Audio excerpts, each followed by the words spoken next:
It's Monday, so let's review a random Star Wars vintage action figure. Today, we're going to talk about the only action figure that comes with a briefcase, the Ugnaught. We're even going to tell you what this little guy's name is. Coming up.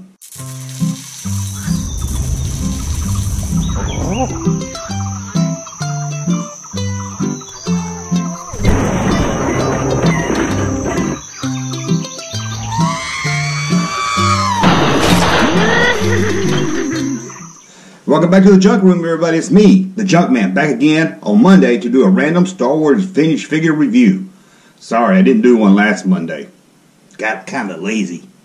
Anyway, before we get started, as always, support this channel. Head over to patreon.com, blah, blah, blah. You know all that. Get some exclusive content. I just uploaded a tour of the Junk Room. That's right. I went around all the Junk Room, looking at all of my stuff, did a whole video for Patreon supporters, so check that out. Become a Patreon supporter. You'll get a lot of exclusive content. Or support this channel by going to thatjunkman.com and buy some cool t-shirts, like this new Fall Guy t-shirt. What? Yep. Anyway, let's get started. Who we're going to talk about today? Well, I said it in the intro. The only action figure to come with a briefcase, Ugnaught. Now, as you may know, the Ugnaught came in two variations. And I just did a video on variations, so I'll link to it at the end of this video, so in case you missed it. But he has a purple apron, smock, whatever you want to call this thing here, or blue. This one here is purple, but you can have the blue one also. One is not really rarer than the other. Let me put him down here so the other camera can see him really good, because I know he's really small, so it's kind of hard to talk about him and hold him up to this camera. Now, did you know Ugnaught has a name? Kinda. Let me explain. In the 1980 Canadian Sears Wish Book, they list this Ugnaught as Tusk from Ugnaught. Although if you order the figure, he did come shrink wrapped on a card, but it didn't say Tusk on the card. I don't know how Sears got Tusk from Ugnaught. One, his name isn't Tusk that I can find in anything else, and he's not from Ugnaught. He is Ugnaught. You wacky Canadians. Been watching too much, you can't do that on television, I guess. But anyway, if anybody ever asks you who is Tusk from Ugnaught, now you know. The little guy, as I said earlier, comes with a briefcase, and the only figure from the Star Wars Vintage Collection that comes with a briefcase. What's in his briefcase? Well, it doesn't open, so we'll never know.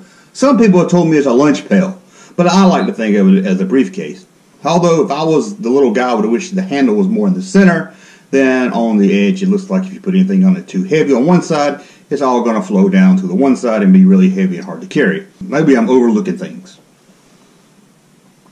Let me turn him so you can see his little briefcase a little bit better. Now I'll tell you about the pain in the butt of this figure right here. Let me pick him back up. As you can see, his smock, apron, whatever you call it, ties on the back of it. Comes in a nice bow when you first take it out of the package, but at least for me is... Turn him around that way. I can never get it tied back. I can never get it tied back the way it was in the package. I do all kinds of ties. It just doesn't ever look right as it does when it comes out of the package. Uh-oh. Sorry about that, Ugg. I like to call him Ugg for short. It's kind of like my nickname for him. I don't call him Tusk. I call him Ugg. He's kind of like a pig guy, and you can build an army with these guys, I guess. You can have more than one because they all kind of look alike. But he was first released in 1980 on the Empire Strikes Back card. No surprise there. He then crossed over to the Return of the Jedi line. Now, little Ugg here didn't make it to the Power of the Force collection, but he can be found on the Tri logo card. But that's about all I have to say about this little guy. Not one of the best figures ever, but not a horrible figure either. If you were a kid and you wanted to play Bespin, he was good because you already had Bespin guards, you had Lando, and you could get more than one Ugnaught to kind of build an army, 3 or 4 of them, and they did like to play around with C-3PO's head.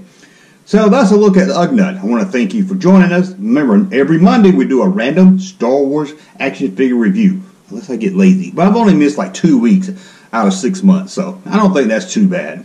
And again, if you want to support this channel, head over to patreon.com. Links in the description below. And I'll be back very soon with another video. Thank you, sir, for that unsolicited testimony.